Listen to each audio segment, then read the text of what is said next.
बी घोषणा बी देण्यात काहीच नाही. कोणी इकडे बसलंय, कोणी तिकडे बसलंय, कोणी तिकडे बसलंय, हाच तर आपला प्रॉब्लेम आहे. मी तुमच्यासाठी काहीतरी खास घेऊन दाखवायला आलो होतो.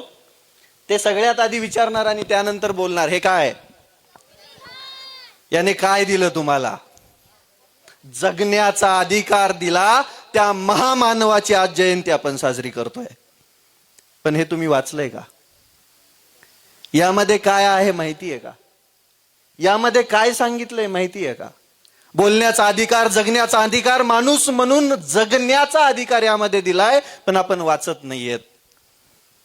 तुम्हाला वाटत असेल आता हा काय बोलणार, बरोबर ना? माझ्या गावामध्ये माझ्या माणसांच्या समोर उभा राहून बोलत असताना मनामध्ये थोडीशी धाकधूक असणारच. कारण की मोबाईलवरती बोलणं सोपं आहे, माणसांच्या समोर बोलणं लय अवघड. रोज बघता तुम्ही मला, अभ्यास सोडून बघता, बरोबर? तर सुरुवात करतो. या जगाला शांतीचा संदेश देणारे तथागत गौतम बुद्ध, ज्या आईच्या पोटामध्ये स्वराज्याचं सुंदर स्वप्न साकार झालं, त्या आईची कूस अगदी पवित्र अशा राष्ट्रमाता राजमाता जिजाऊ आऊसाहेब. आऊसाहेबांनी स्वप्न बघितलं, ते स्वप्न साकार केलं. मुघलांच्या छाताडावरती थया थया नाचून स्वराज्य उभं केलं असे छत्रपती शिवाजी महाराज. रौद्र शंभू शिवपुत्र छत्रपती संभाजी महाराज. माणसाला शिक्षण घेण्याचा अधिकार नव्हता, समतेनं जगण्याचा अधिकार नव्हता. माणसाला समता बंधुता शिकवणारे श्री शिक्षणाचे जनक क्रांतीसूर्य महात्मा ज्योतिबा फुले आणि क्रांती ज्योती सावित्रीमाई फुले. ज्या माणसानं शिक्षण घेतलं नाही पण त्यांची ख्याती साहित्यरत्न म्हणून या जगभरात झाली, असे साहित्यरत्न थोर साहित्यिक अण्णाभाऊ साठे, पुण्यश्लोक अहिल्याबाई होळकर,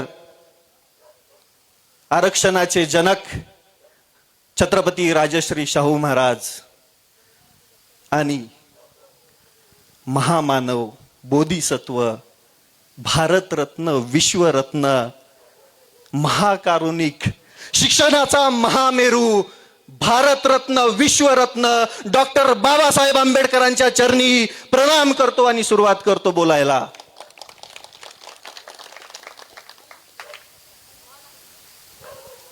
तुम्हाला माहिती आहे, आपल्या देशाला सर्वात थोर क्रांतिकारक लाभले.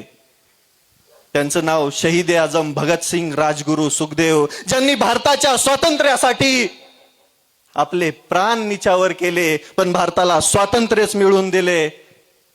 त्या ज्ञात अज्ञात सर्व महापुरुषांच्या चरणी कोटी कोटी प्रणाम करतो. तीनत्रची जयंती लय भारी, आणि ते साजरी करणारी आमची पोरं, माझे मित्र भीम ज्वाला युवा मंच अगदी सुंदर नियोजन करतात. आणि उपस्थित तुम्ही सगळे, ज्यांना डॉक्टर बाबासाहेब आंबेडकर कळाले, त्यांनी दिलेले अधिकार कळाले, माणसाला माणसामध्ये आणलं आणि माणूस म्हणून जगायची मुभा दिली, अशा महामानवाचे विचार ऐकायला, त्यांची जयंती साजरी करायला तुम्ही सगळे इथं उपस्थित आहात. तुमचे सर्वात जास्त हार्दिक अभिनंदन आणि आभार. 135वी जयंती आपण साजरी करतोय. 135 वर्षापूर्वी 14 एप्रिल 1891 महू गावामध्ये सूर्य उगवला. त्या सूर्यासोबत काय उगवलं माहितीये? गुलामगिरीच्या छाताडावरती वार करणारे विश्वरत्न भारतरत्न डॉक्टर बाबासाहेब आंबेडकर जन्मले. ते फक्त जन्मले नाही, त्यांनी क्रांतीचा नवीन सूर्योदय उगवला आणि माणसाला माणूस म्हणून जगण्याचा अधिकार दिला. आपण जयंती दिनी अगदी बेभान होऊन नाचतो. मी पण नाचलो. मी नाचले आहो. उद्याच्याला लय लोक गप्पा मारतील, पण मी नाचलो का माहितीये? मी त्यांना 364 दिवस वाचलोय, म्हणून मी 365व्या दिवशी नाचलोय. आणि अभिमानाने सांगतो मी ते, अभिमानाने. मुळातच डॉक्टर बाबासाहेब आंबेडकरांना मानण्यासाठी बुद्ध असणं गरजेचं नाहीये, जातीनं बुद्धी असणं गरजेचं आहे. आणि ज्याला बुद्धी आहे तो डॉक्टर बाबासाहेब आंबेडकरांना डोक्यावर घेऊन नाचणार, तेच मी केलंय. काय दिलं डॉक्टर बाबासाहेब आंबेडकरांनी?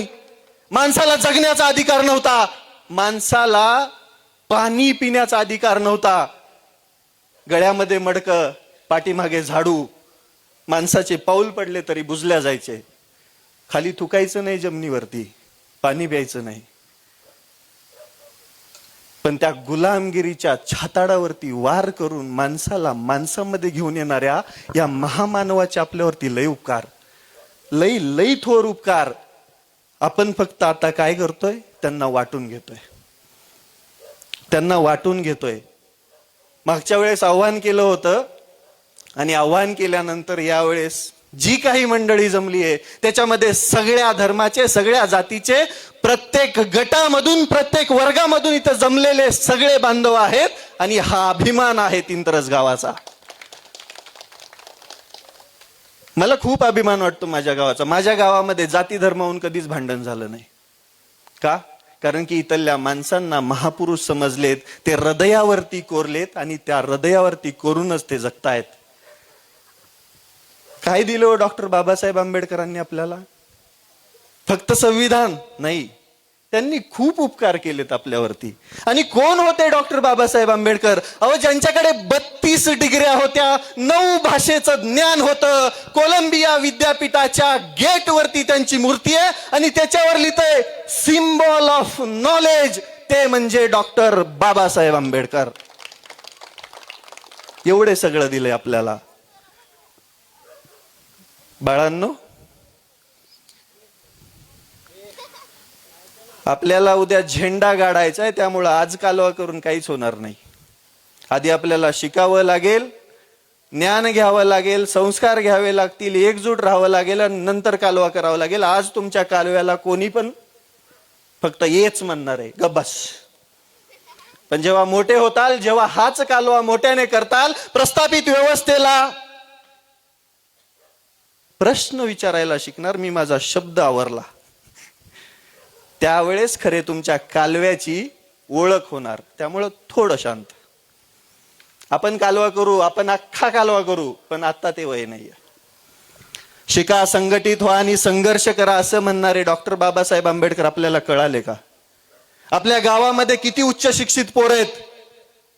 कितीत आहेत? कधी विचार केलाय? कधी मनामध्ये झाकलंय?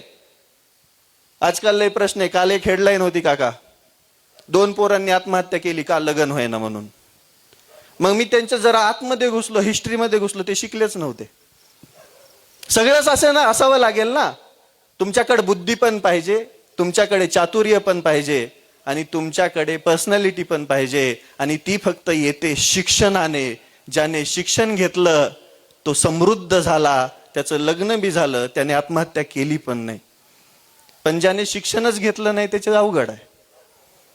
पोरांनो, शिका, संघटित व्हा, संघर्ष करा. मला अख्खा महाराष्ट्र नाही, भारत ओळखतो, पण तुमच्या समोर बोलताना मी थोडस जपून बोलतोय, कारण गाव आहे, गावातली माझी माणसं आहेत. नाही तर माझी भाषा लय चांगली आहे, फक्त लोकांना शिव्या वाटते. काय करावं?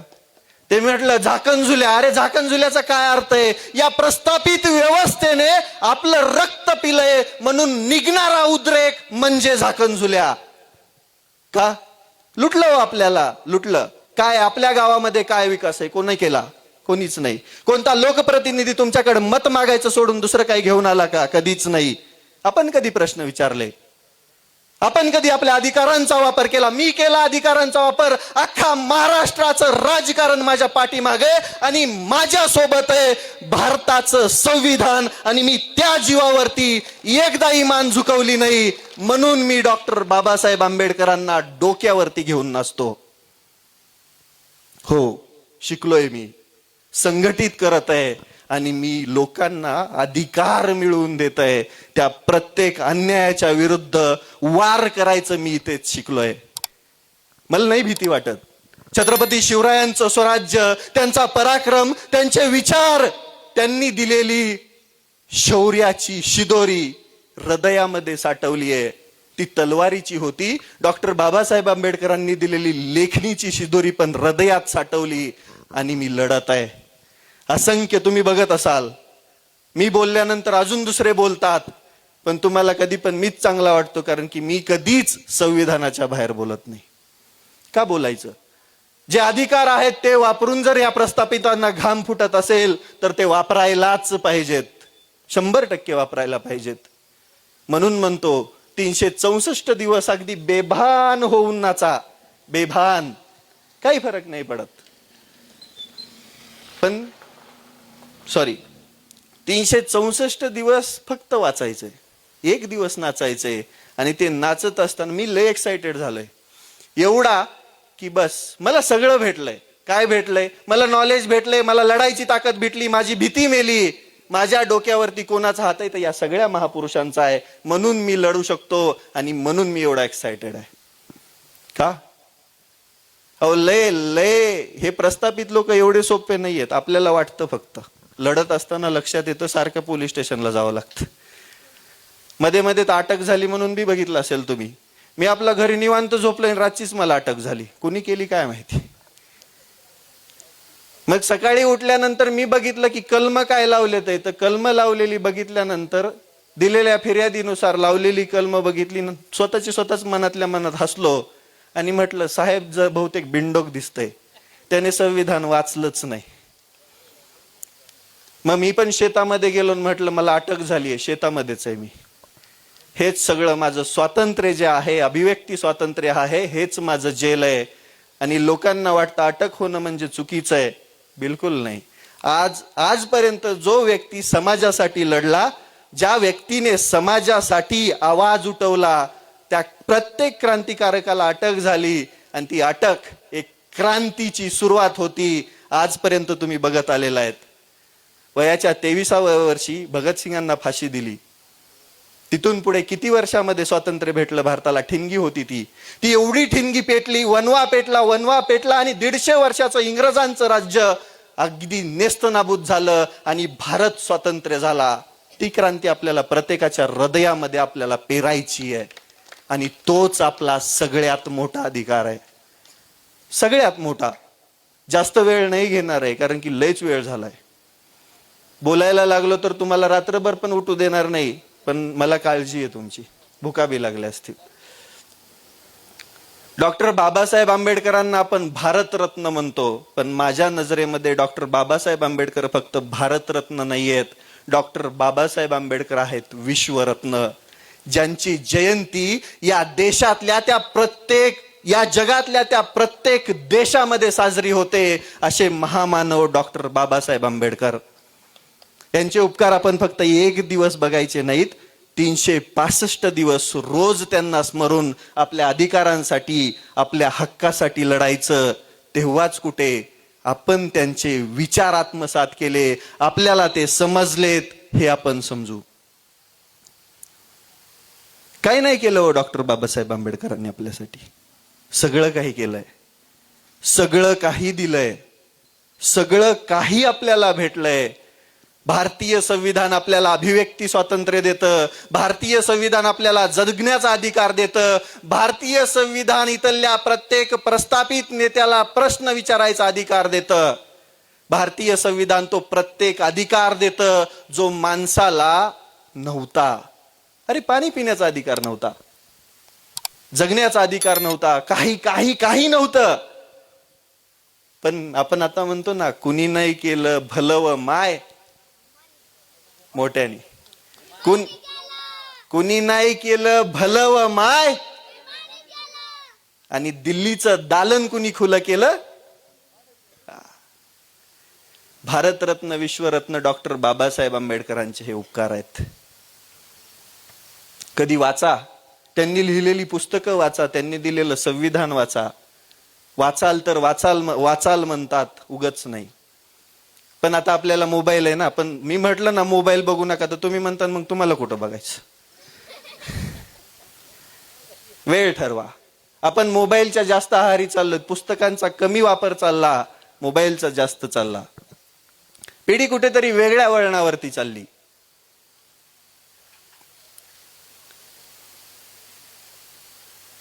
हो, वेगळ्या वळणावरती. पण आपल्याला कुठेतरी बदलावं लागेल, आपल्याला वाचावं लागेल, शिकावं लागेल. आपल्या घरातील त्या प्रत्येक पोराला बॅरिस्टर बनण्याचं स्वप्न बघावं लागेल. तेव्हा कुठं आपली अजून परिस्थिती बदलेल आणि तेव्हा कुठे खरे डॉक्टर बाबासाहेब आपल्याला कळाले आहेत असं आपल्याला समजावं लागेल. डॉक्टर बाबासाहेब आंबेडकर बोलायला खूप आहे, बोलायला कंटाळा येऊस्तोवर आहे. कारण की सिम्बॉल ऑफ नॉलेज ज्यांना म्हणलं जातं ते उगच नाहीये, उगच नाही. ते पण बाहेर देशाच्या विद्यापीठामध्ये ब्रॉन्झचा पुतळा लावून लिहिल्या गेलेला आहे. 32 डिग्र्या घेऊ शकता का तुमच्यातलं कोणी? आहे ताकद? 9 भाषांचं ज्ञान आहे ताकद? नाही ना. पण विश्वरत्न भारतरत्न डॉक्टर बाबासाहेब आंबेडकरांनी ती किमया केली. रस्त्याच्या कडेच्या दिव्याखाली बसून अभ्यास केलाय. आहे तुमच्यात ताकद? आज तुम्ही अभ्यास करताल? घरात लाईट असली तरी नाही अभ्यास करणार. आता ती मगाशी एक छोटं बाळ म्हटलं 4 तास अभ्यास करायला जीवावर येत आहे. पण ज्या वेळेस तुम्ही वाचाल, तुम्ही शिकाल, तुम्ही संघटित व्हाल, तुम्ही संघर्ष कराल, तेव्हाच तुम्हाला तुमचा अधिकार भेटणार आहे. कारण की आत्ता पण भारताचं संविधान काही बांडगुळांच्या हातामध्ये गेलंय, प्रस्थापित नेत्यांच्या हातामध्ये गेलंय. त्यांना काल परवा दिवशी बी बदलायचं होतं. पण त्यांना काय माहिती, विश्वरत्न भारतरत्न डॉक्टर बाबासाहेब आंबेडकरांनी संविधानामध्ये अधिसूचना आणण्यासाठी, त्याच्यामध्ये कलम टाकण्यासाठी पण 75% बहुमताची एक अट ठेवलेली आहे. भारतीय संविधान बदलणं एवढं सोपं नाहीये. महिलांचे अधिकार 2023लाच महिलांना दिले गेले. पण ते कसं झालं माहितीये? माझ्याकडे 543 आंबे आहेत, पण मी तुम्हाला तेव्हाच देणार जेव्हा 848 माझ्याकडे होतील. महिलांना अधिकार दिला गेला, सांगितल्या गेला, त्याचं बिल पास करण्यात आलं, पण देणार कधी? माझ्याकडे 848 आंबे झाल्यानंतर. आणि त्यानंतर महिलांच्या अधिकारावरून बोंब मारण्यात आली. साध्य काय झालं? महिलाच म्हणायला लागल्या की आधी आहे ते तर द्या. 543 मध्ये निम्म तरी द्या की. निम्म नाही, 33% द्यायचं होतं, पण नाही दिल्या गेलं.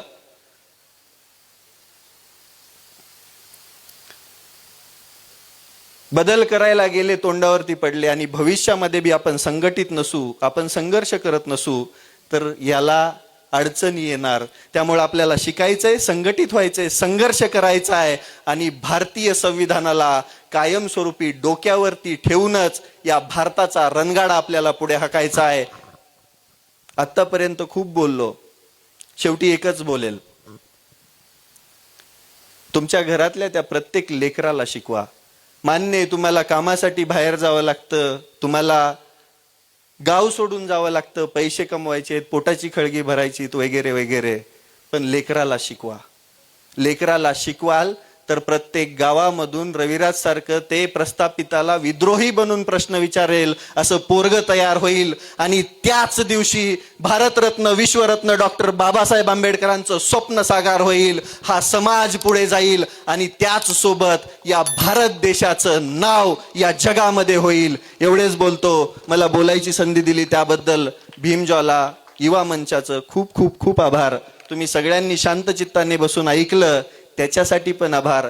काही चुकलं असेल तर माफी मागतो. पण एक गोष्ट कायम सांगतो, या श्वासामध्ये श्वास असेपर्यंत डॉक्टर बाबासाहेब आंबेडकरांना हृदयात घेऊन आणि डोक्यावर ठेवून नाचणार आणि त्यांच्या जीवावरती या प्रस्थापितांना घोडे लावणार. धन्यवाद.